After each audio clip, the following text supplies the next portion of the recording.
रात के 12 बज रहे थे। दिनेश अपने कमरे से उठा और अपने बगल वाले कमरे में जा पहुंचा, जहां पर उसकी साली और सराज लेटी थी। जब दिनेश अपने उस कमरे में पहुंचा तो फिर अपनी साली को समझकर अपनी सराज का उंगली पकड़कर उसे जगाने लगा। और उसके बाद जब सराज की नींद खुली तो उसने देखा कि उसका जो दामाद है, यानी उसका जो नंदोई है, उसके कमरे में आया है और उसकी उंगली पकड़ रहा है। उसके बाद सराज ने कहा, नंदोई जी क्या कर रहे हो? इतनी आवाज सुनने के बाद दिनेश वहां से जाने लगा, लेकिन उसके बाद जब सराज ने किया उसे सुनेंगे तो आप हैरान हो जाएंगे। नमस्कार दोस्तों, स्वागत है आप सभी का हमारे एएसएन क्राइम अफेयर चैनल में। दोस्तों, एएसएन क्राइम अफेयर चैनल को आप सभी लोग सब्सक्राइब कीजिए, वीडियो को लाइक कीजिए और वीडियो को ढेर सारा शेयर भी कीजिए। दोस्तों, ये फिक्शनल स्टोरी है और फिक्शनल स्टोरी बनाने और सुनाने का मकसद ये है कि ये स्टोरी सुनने और देखने के बाद आप लोग अपने आप को सावधान रखें और अपने घर परिवार को सुरक्षित रख सकें।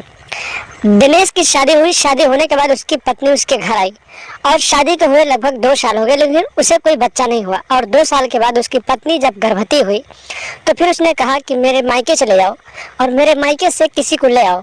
और फिर दिनेश बोला, ठीक है, मैं सुबह तुम्हारे मायके चला जाऊंगा और फिर किसी न किसी को तुम्हारी देख रेख करने के लिए ले आऊंगा।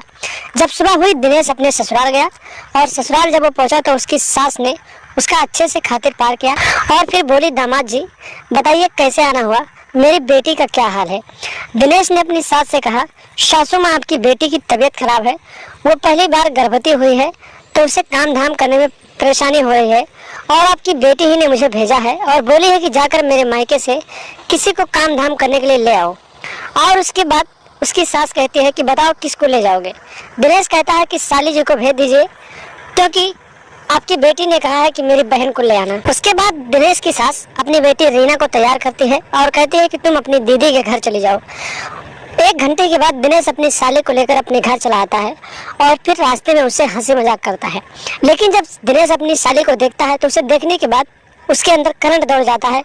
उसकी जवानी को देखने के बाद वो एकदम से बेतहाशा हो जाता है और उसे कहीं ना कहीं अपनी शाली के साथ बातचीत करने का दिल करने लगता है। शाली को घर पहुंचते पहुंचते दिनेश कई बार टच कर चुका था, लेकिन शाली कुछ नहीं बोलती थी। शाली रीना जब घर पहुंची तो करीब 5 दिनों तक बीत गए। 5 दिनों तक दिनेश अपनी साली से हंसी मजाक करता रहा और फिर उसके कामों में हाथ बटाता रहा और धीरे धीरे उसकी साली को भी उसके जीजा से प्यार होने लगा और ये दोनों एक दूसरे के साथ प्रेम प्रसंग में हो गए। जब दिनेश अपनी साली से प्यार करने लगा तो उससे मिलने के बारे में सोचने लगा और फिर धीरे धीरे वो समय आ गया कि जब उसके बीबी का डिलीवरी हो गया और उसे एक बेटा हुआ।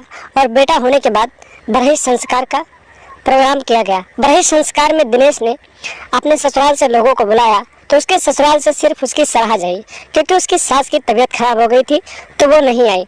जब उसकी सराज आई और उसके पहले ही दिनेश अपनी साली से मिलने लगा था। जब प्रोग्राम हुआ और प्रोग्राम समाप्त हुआ तो अगले दिन की बात है, रात के करीब 12 बज रहे थे। दिनेश अपने कमरे से उठा और अपनी साली को याद करने लगा और साली की याद में बगल वाले कमरे में पहुंच गया, जहां पर उसकी साली रीना अपनी भाभी के साथ लेटी थी। और जब 12 बजे रात को वो कमरे में पहुंचा तो कमरे में अंधेरा था। दिनेश अपनी साली को समझकर अपनी सराज का उंगली पकड़ लिया और फिर उसे जगाने लगा और काफी देर तक जगाता रहा। उसके बाद उसकी सराज की नींद खुल गई। जब उसकी सराज की नींद खुली तो उसने कहा कि कौन हो? उसके बाद दिनेश वहां से चुपचाप भागने लगा, लेकिन तभी अचानक सराज ने कमरे का लाइट जला दिया और देखा कि उसके नंदोई है। उसके बाद सराज ने कहा कि नंदोई जी क्या बात है? दिनेश ने कहा कोई बात नहीं है, लेकिन सराज समझ चुकी थी कि आखिर दिनेश क्या करने आया था।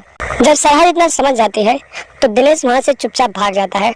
जब सुबह होती है तो सरहद जो होती है अपनी बड़ी वाली नंद से कहती है कि नंद जी मैं जा रही हूँ और साथ में अपनी छोटी ननद को भी ले जा रही हूँ। तो उसकी बहन ने कहा कि आखिर क्या हुआ भाभी, आप सुबह सुबह क्यों जा रही हो? कुछ खाना पानी खा लीजिए। लेकिन उसकी सरहद ने कहा कि नहीं, मैं जा रही हूँ और तुम्हारी बहन रीना को भी ले जाऊंगी। और उसके बाद में उसकी सरहद वहाँ से अपनी ननद को लेकर अपने घर चले गई। तो दोस्तों, सावधान रहें, सतर्क रहें और अपने घर के किसी भी परिवार को कहीं भी भेजने से पहले एक बार सोचें कि हमारा परिवार वहाँ सुरक्षित रहेगा कि नहीं रहेगा और वहाँ के लोग कैसे हैं, उनकी नीयत कैसी है। तो हमेशा सतर्क रहें, सावधान रहें, लगातार हमारे साथ बने रहें। चैनल पे नए हैं तो सब्सक्राइब कर लें और हमेशा देखते रहें एएसएन क्राइम अफेयर।